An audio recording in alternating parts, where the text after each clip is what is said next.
Unfortunately, he has lost the 3 pieces to his brain. They have got them, and they are tracking him all through the show.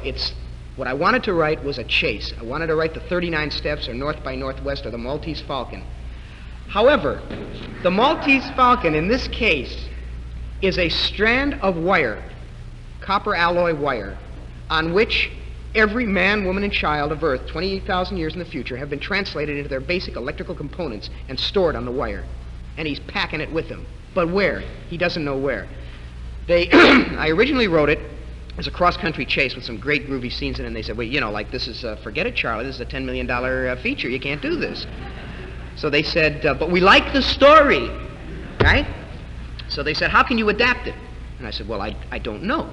I can cut out this scene and cut out that scene, but I think the basic reason for doing it is the sense of bigness to it, that you can do this kind of thing.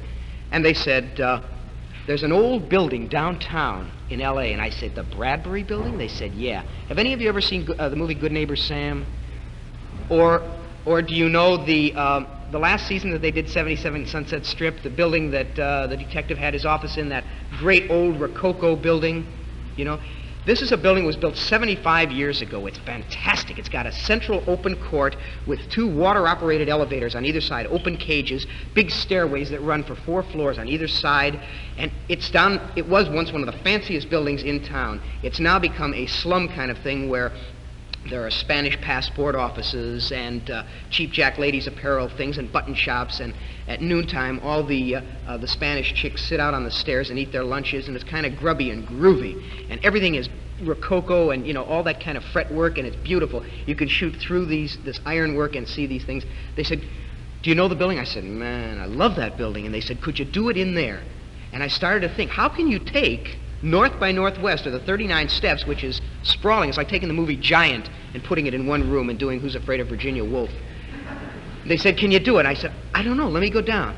I went down, I spent 3 days in the Bradbury Building. I started out in the basement, this incredible pillared basement with darkness and pools of water here and there, and these machines going, ooh, as the elevators go up. And I said, yeah, I think I can.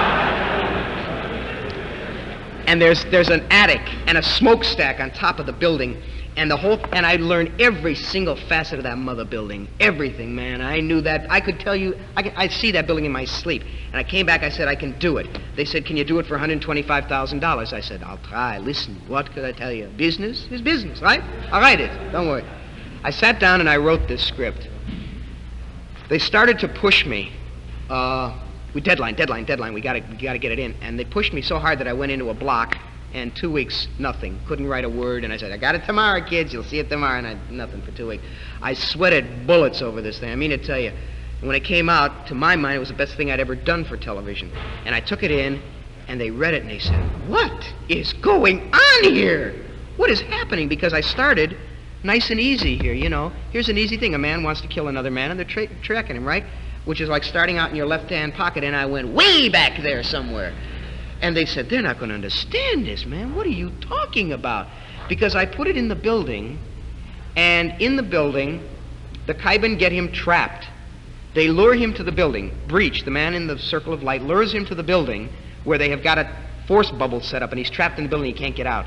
And they got the time mirror in there, and they're sending more Kaiben through to get him. And he is literally stuck inside this one building, which makes it infinitely more terrible than being out in the open. And unfortunately, there is a woman in the building.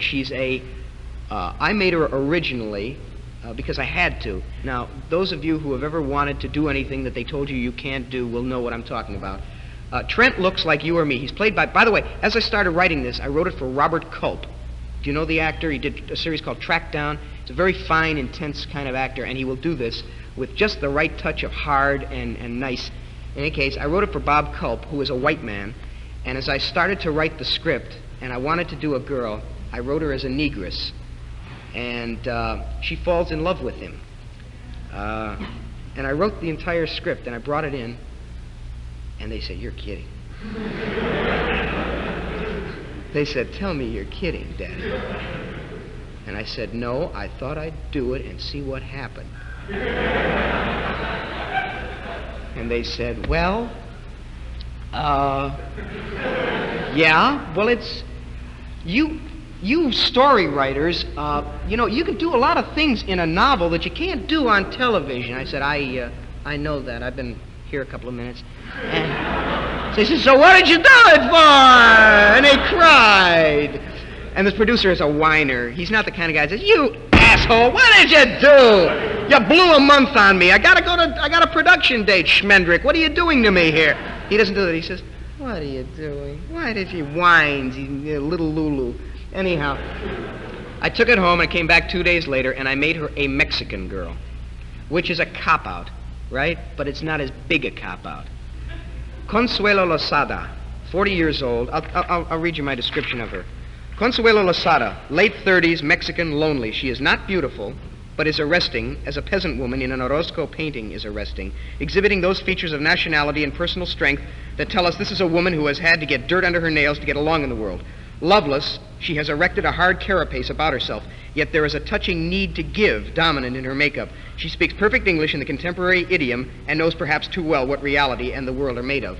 This is a tired, sad woman. No husband. She's trying to make it in this button shop. It was cast last week with a lovely, lovely 23-year-old blonde girl. I went to the producer and I said, not in quite these words, say, can I ask a question? He said, Harlan, anytime. I said, what the are you doing here, man? I said, that's a Mexican. What are you getting me a blonde for? He says, well, we figured we'd play her Hungarian. Wait a minute. Hold it, Charlie.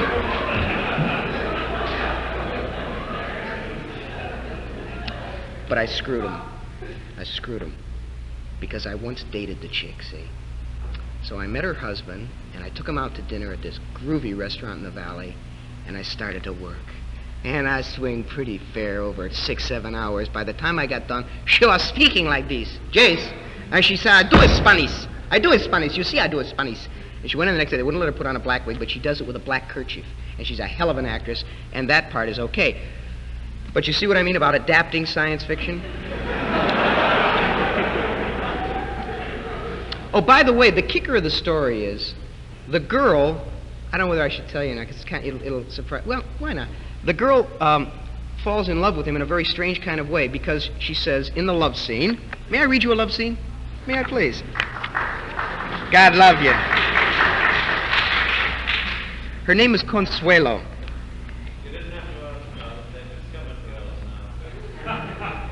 I wrote this, there has just been a scene where there's a stairway that leads up to the roof, and Mr. Trent is trapped on this stairway with one of these Kaiben, who is trying to pull the medallion off Trent's neck, which of course will kill him.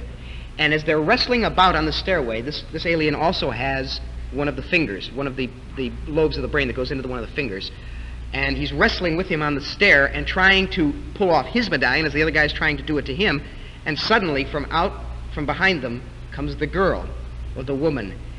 And very timorously, she reaches out and pulls the medallion off the alien and kills him. And immediately, she panics. I'll read you that. She pulls it off. He vanishes.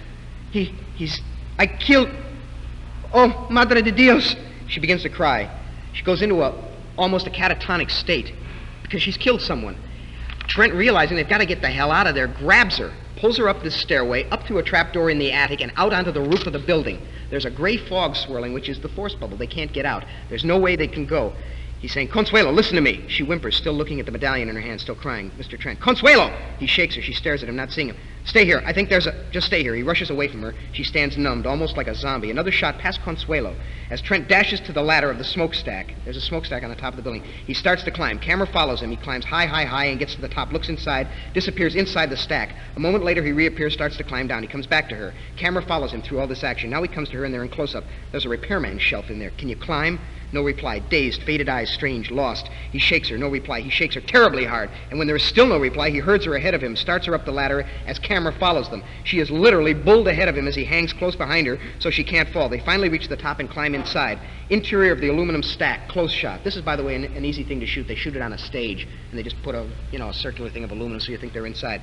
It is simply a round tunnel with a small ledge wide enough for them to slide down next to each other. Camera tilts down to show a deep, bottomless, gaping maw. It tilts back up to focus on them. She seems stunned, unresponsive. He holds her close, and in a moment her eyes start to nod. Her head slumps over. She sleeps.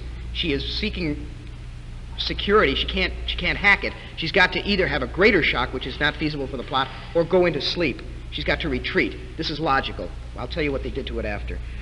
Trent stares at the aluminum wall, holding her tight. For the moment, they are safe. Mr. Trent, sleep. Dream. I wish I could dream. Camera holds on them as she trembles slightly in her shocked sleep as we lap dissolve. A lap dissolve means what you are seeing disappears as what is coming in comes over it, and you see two images at first. It's another angle of the interior of the aluminum stack. The light is different. It is obviously later, much later. Their positions are slightly different. Trent still holds her. The medallion is gone from her hand. She starts to stir. Trent realizes she is awakening. He moves her into a more normal sitting position. She comes awake in bits and starts. Her first reaction is naked terror, but he soothes her. Wait a minute. Hold it, gang.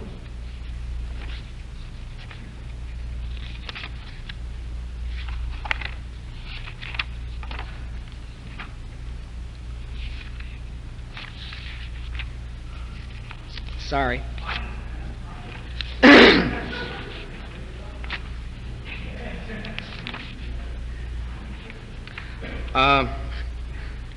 Okay. She comes awake in bits and starts. I did two versions of this. One of them is kind of poetic, and she isn't in character, really. I'll read you that one because it's prettier. But she should be a little... I'll tell you after. I'll read it to you. She comes awake in bits and starts. Her first reaction is naked terror, but he soothes her. Mr. Trent, as to a baby. Shh. Take it easy. It's all right. We're all right. Shh. Her reaction is the first beginnings of renewed hysteria. He went. I killed. He just vanished.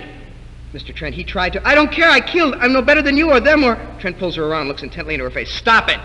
There's no time for you to indulge in yourself. Do you think I haven't bled 100 times for what I've done? But it's not going to end. It hasn't got any until I know, till they stop trying to kill me. I don't know. I haven't got any answers, but whatever it is, it can't be... Killing, do you think I like it? I can't stand it, but I have to. Do you understand? He wrenches away from her, trembling like a child. His hands fly to his face, and he seems unable to stop them shaking. He's caught in the uncontrollable passion of his situation, and its obvious horror. Her features soften, and the roles of a moment before reverse. She soothes him. Please, I'm sorry. It was just... I'm not the kind of person who... Please stop. He speaks from behind his hands. I prayed I could sleep before, but all I did was think about it. Shh, I know. What is it they want from me? What are they after me from the future? Something in me drives me on to get the brain whole again. Trent, please. Shh. I can't stand to see you. She stops. Silence. A beat. Then he drops his hands slowly and looks at her with a new awareness. There's a close-up on them. I think I'm falling in love with you. Don't say that. I've said it. It's crazy and you can't. I don't want it. I can't. I don't want you to fall in love with me. Not me. You. I didn't want it. I didn't think of it. It just... I can't handle it now. Leave me alone. No one can ever really handle it. Well, less me than most. You know. She says, I'm 35 years old, and I want to belong to someone, but not to me. Don't be foolish. We're born foolish. We die foolish. I want mine. I've waited. I'm due. I want mine now. I can't think about that. I don't want you to think about it. I want you to make love to me. You're making me say things I don't want to say. You'll say you don't love me? Is that it? Yes, I'll say it. You'll be lying. No, I won't. It doesn't matter. I don't care. If one of us loves, that's enough. That isn't the way it is. Yes, it is, right now. He jumps to his feet, moves away from her on the ledge. Not for long. By morning, we'll both probably be dead. Then I'll have tonight. He starts to climb the ladder. Not with me, you won't. Consuelo. Where are you going? To hell. He disappears over the edge. A beat as her eyes widen, and then she bites her lips, slumps into the corner, and cries. Camera holds on her as we fade to black and fade out.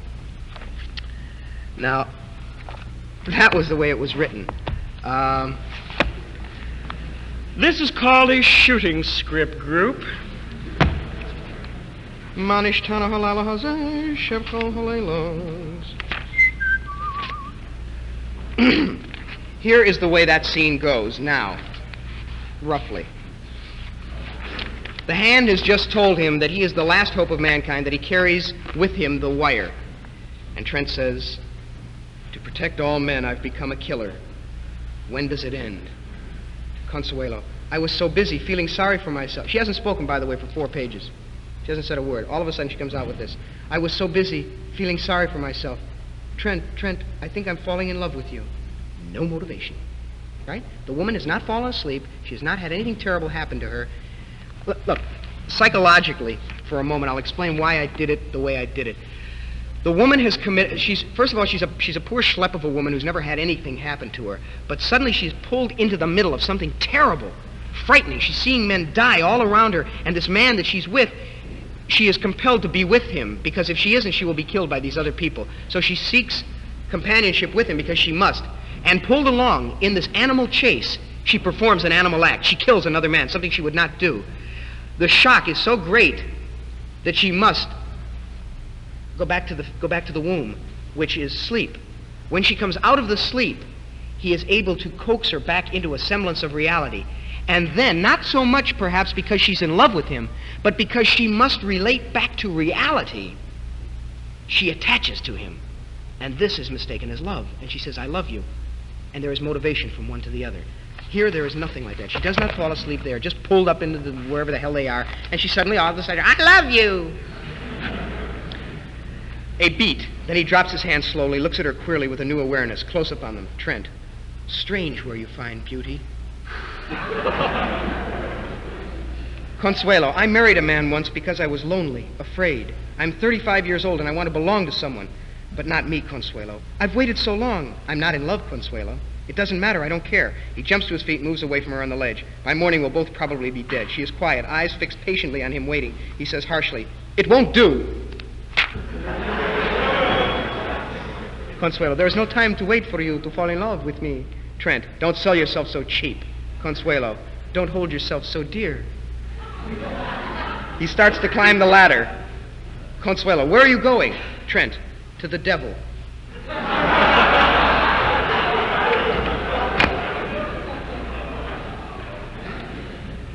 Now let me make a point.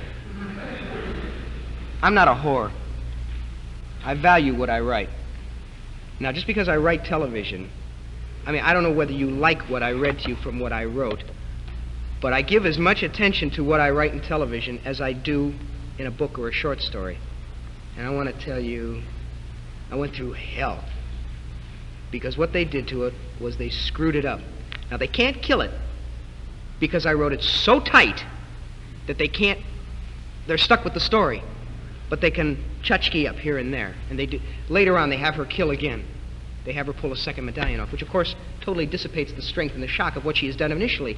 And I begged them. I pleaded with them. I said, please. And do you want to know what the director, a fat turd named Byron Haskins, said to me? I'll tell you what this man said to me. He says, listen, kid, I'll tell you.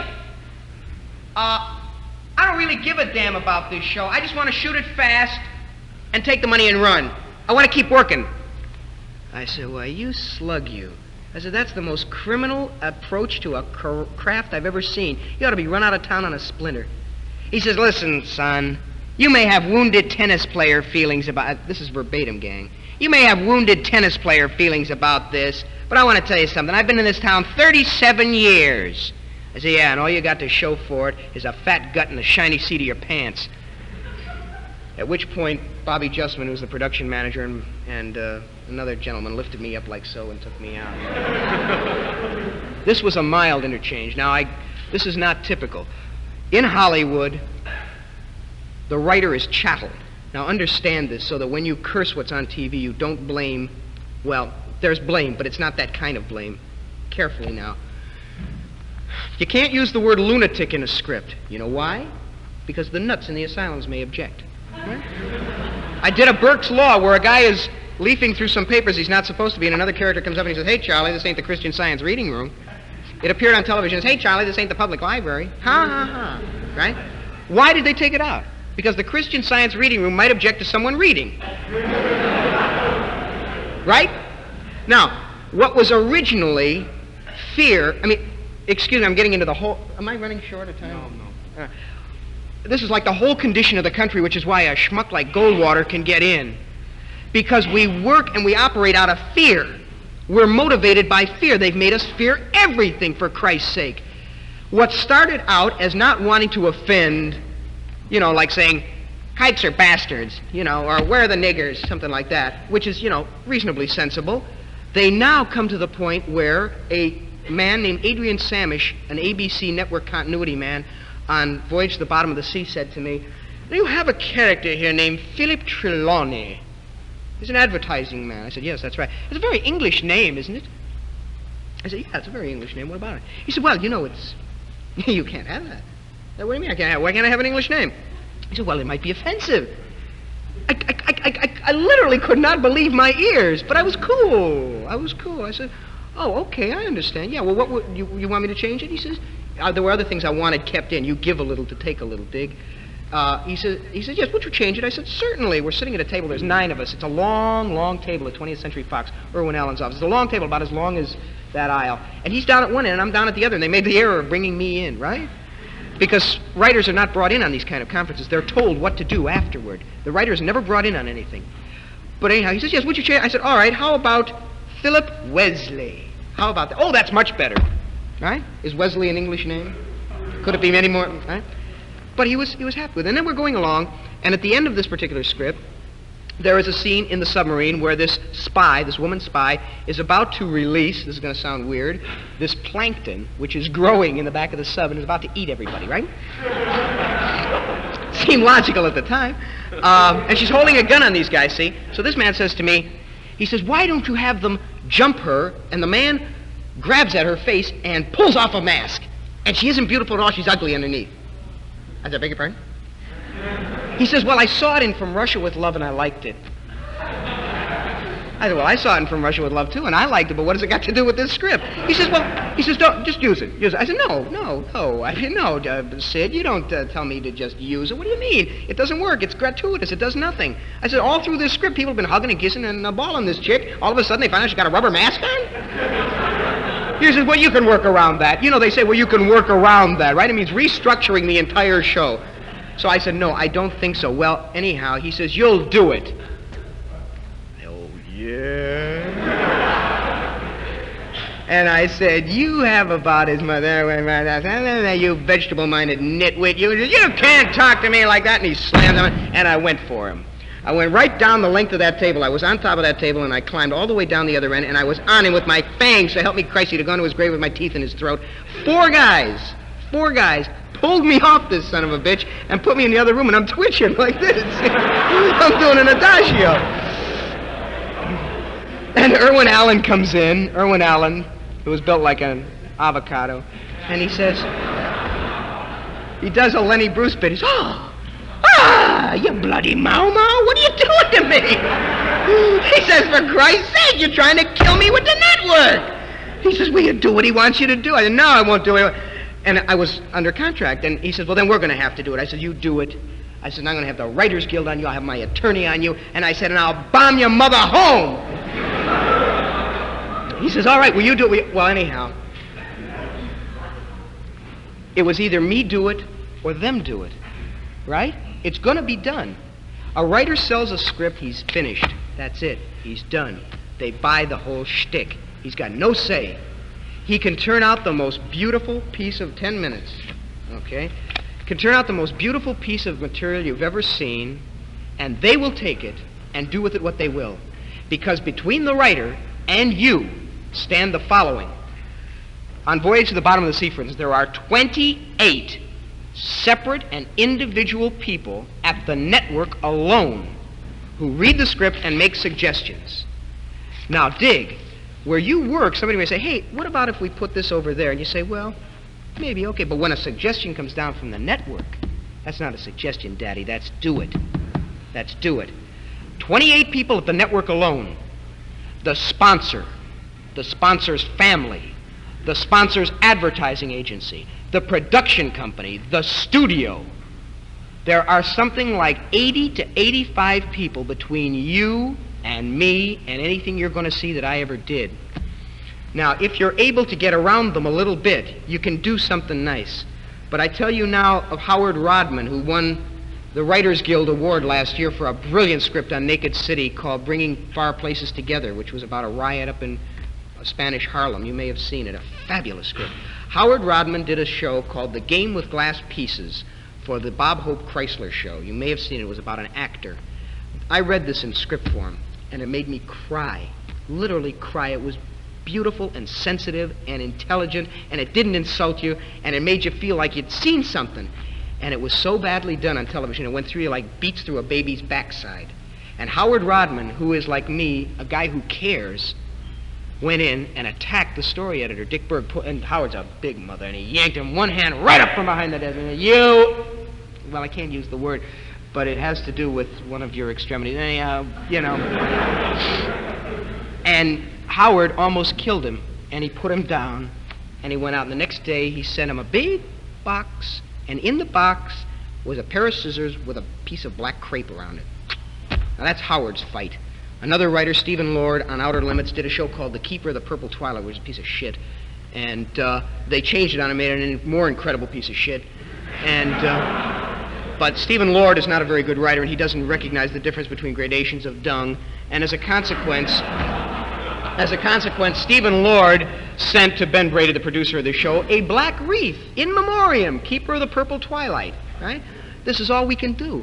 We go in and we do the best we can. Adapt science fiction, slide it under the door, man. That's what you do. You do the best you can. You get a producer like an Aaron Spelling on Burke's Law, who has a little class, a little schmachel with the networks. You get to do something funny and kind of hip, and, you know, you make it. Or a guy like Burt Leonard, who did on Naked City the things that should be done on television, or Playhouse 90.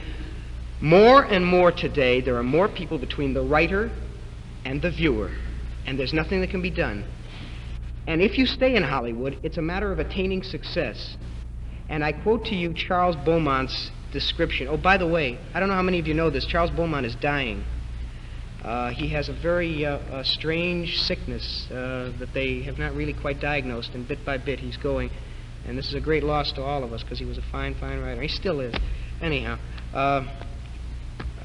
Charlie said, when I first came out here, well, yeah, I'm out here, and I keep thinking I'm back in New York. God love it. Anyhow, Charlie said, attaining success in Hollywood is like climbing a gigantic mountain of horse manure to pluck one perfect rose from the top. And once you've made that hideous climb, you find you've lost the sense of smell. Are there any questions? Have I got time for a few questions? Sure. Yeah, about 10 minutes. I got about 10 minutes. Yeah, back there.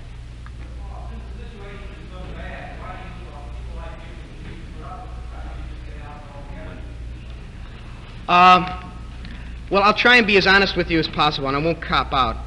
I like eating regularly, for one thing. That's right. I wrote a lot of penny-a-word stuff, and I scuffled a lot of days. I went out to Hollywood because of personal things. I was involved in a relationship which was terminating, and one of the conditions was that we go to California. And once there, it became to me a matter of beating the town. I mean, I had to do it. And to my mind, I've done it. There are two areas in which you do it. One of them is you make the bread. That's for openers. The second is you do what you want to do. There's a vital fascination in writing for television. Not for television, for visual media. It's exhilarating to write a Burke's Law in which you say, the witch has sulfuric acid poured in her face. She overturns the brazier. It flames up. She staggers around the room and falls dead as the black-caped figure rushes away, and stand there on a 25-foot ladder and watch them burn stage 14 at 4-star television. I mean, it's fantastic, Daddy. You got no idea. That's the one thing. It's fun to do and it's good to do. Two, one more year in that town and I'm free. I decided that my ambition is to buy Majorca. The entire island. One more year, and I can't buy Majorca, but I can get out of there. And I'll have enough money to last me 10 years. That's how much they give you. You have no idea. The money is, you know, I'm working on a picture now at Paramount Pictures. It's called The Oscar. It's based on a very bad book by Richard Sale. And I'm doing it for a man named Joseph E. Levine, who started out with Steve Reeves' muscle things and did Two Women with Sophia Loren and The Carpetbaggers, which is a gigantic piece of garbage, and 8½, Fellini's 8½, Divorce Italian Style. This man, I walked into their offices and I thought, what do they want me for? You know, it's going to be a B picture because I'm not that big a writer in Hollywood. I figure, you know, they want Dalton Trumbo or the late Ben Heck. I figure, you know, what do they want me for? For that kind of money, they can go dig him up. I'm sure he'll rise to do it. And I walk in, I figure it's got to be a B flick that they're turning out for some quick bread, an exploitation film. And I walked in and they said, well, now, we begin with $20 million. That's the base. And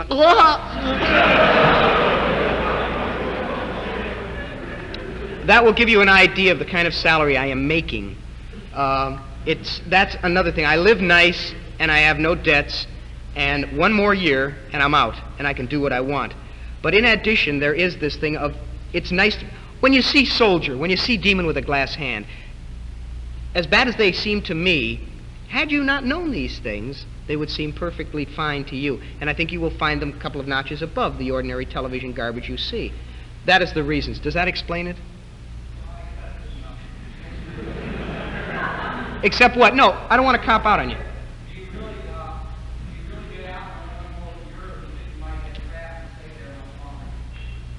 I don't get trapped. Let me put it to you this way. Writing movies is a vastly different arena from writing television. There's time, production, all that kind of thing you have to cut down. In movies, there is not that kind of thing. And there have been some pretty fair movies, I think you will admit. If, within this next year, I reach a plateau where I can say what I want to do and pick my shots, then I see no reason why I cannot continue to live there, do 2 films a year, and write my short stories and write my books, which is what I dig doing, see? In which case, it provides me with the money I want to do what I want. It's like Vladimir Nabokov, right? He was a novelist, but he's a lepidopterist, one of the world's foremost entomologists, right? So he did the one so he could do the other. Now he's at a point where he doesn't have to do either. And you give a little so that you can take a lot later. Does that explain it? Hey, you. Yes.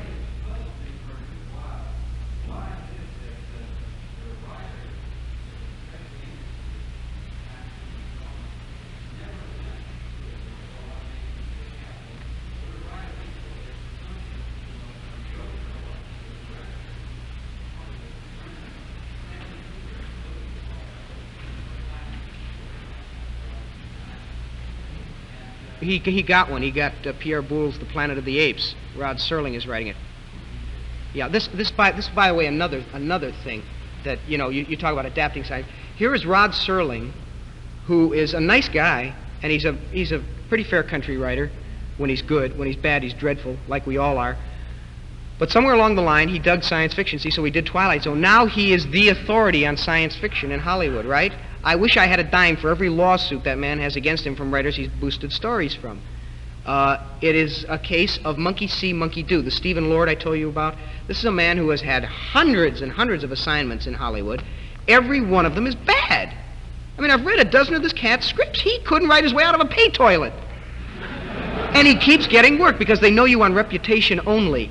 You see, that my next job, they won't say, how good is he? They'll say, who did he work for last? And they'll say, Joe Levine. Joe Levine? A Nagashechter? Joe Levine? He's the kid's got to be good, right? It's not what you, like I did 11 Burke's Laws last year. I go in this year for, an assignment, and they say, what are your credits? Well, Burke's Law, oh, is that it? Yeah, but I did 11 of them. Well, that doesn't mean anything. Another guy goes in, he's bombed out on 26 shows. He did a Rifleman, he did a Wells Fargo, he did Bite My Ear, Charlie, and, but he's got like that. And this is how it perpetuates. Bad writers keep getting the jobs. Does that explain what you had in mind?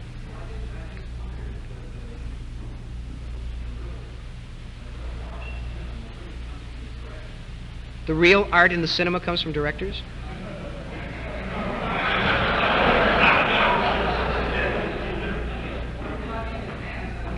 Yes, that's true, it has.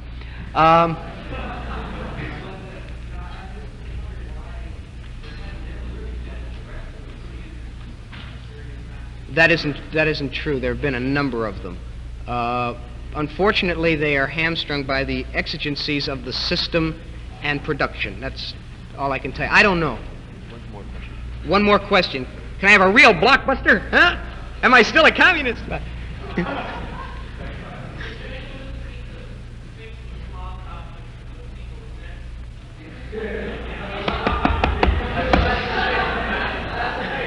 Can you hear me, Frank, if I walk over here? Will that? No. And I'll tell you why. First of all, they're terribly terrified in the various stratas, you see. A guy has to come up through the ranks one way or another.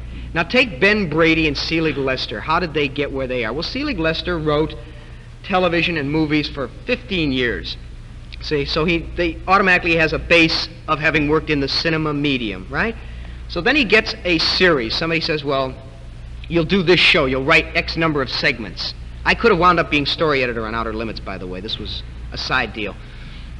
They say you'll do X number of segments, right? Then you get where you've done X number of segments, and then if the show is renewed, oh, I'm leaving, fellas, you know.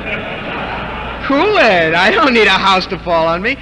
If you do X number of segments of a show, then they assume you understand the show, so that if the show is renewed the following year and they need a story editor, they say, well, hey, Ellison did, 15 of the damn things. He must know what we need. Why don't we take him on as story editor, right?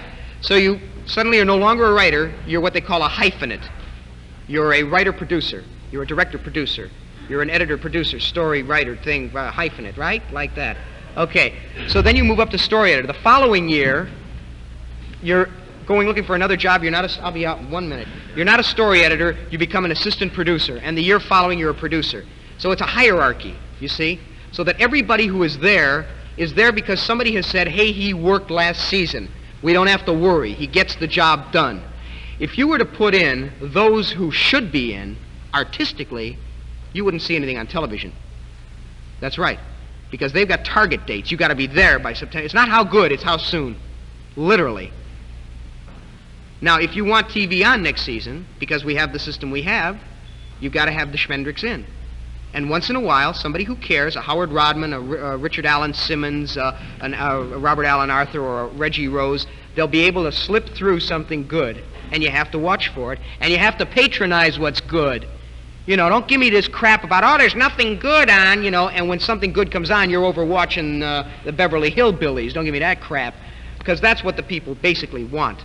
That's the other problem. If we gave the public what they wanted, TV sets would go off all over the land, and they know it. And that's what the problem is in adapting science fiction to the visual medium. Thank you, group. It's been a gas.